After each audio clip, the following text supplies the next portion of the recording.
Describe what happened. Thank you. I would like to first express my condolences to the Jewish people of Denmark and also the artist community from around the world. I think it's very unfortunate that even discussing the issue of freedom of speech, you can be attacked in Europe on our soil.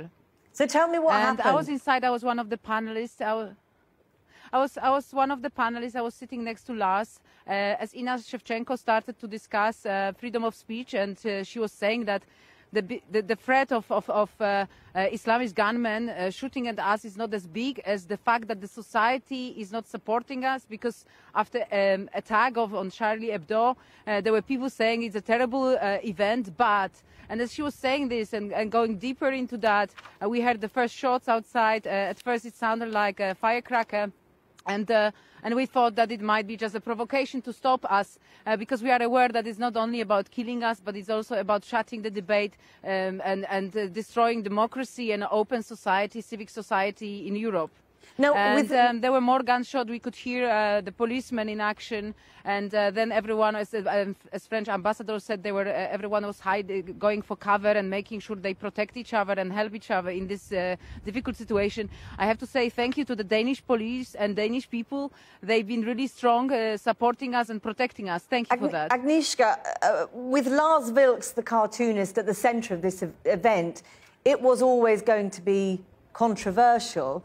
Did you have fears about such an attack? Did you ever think something like that would happen?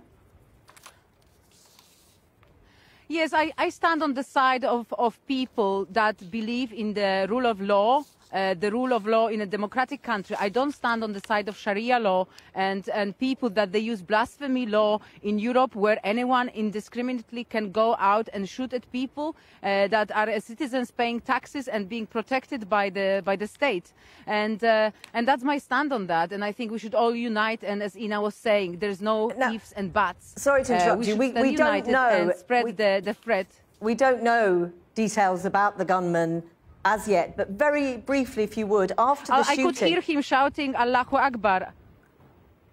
After I could the hear shooting. his voice. I could hear him among the... No, during the shooting, as the police was in action, I could hear clearly the shouts in the foyer, because he entered, he started shooting at the bar. The barman was protecting the lady behind the bar, covering her with his body. So that was very clear. And we know that Lars is in hiding for the last 7 years, and this meeting was organized that he can come and openly talk to people, meet people. And I knew that I would have probably a difficult conversation with him about art, but that's why I came here. So he's got the right to speak.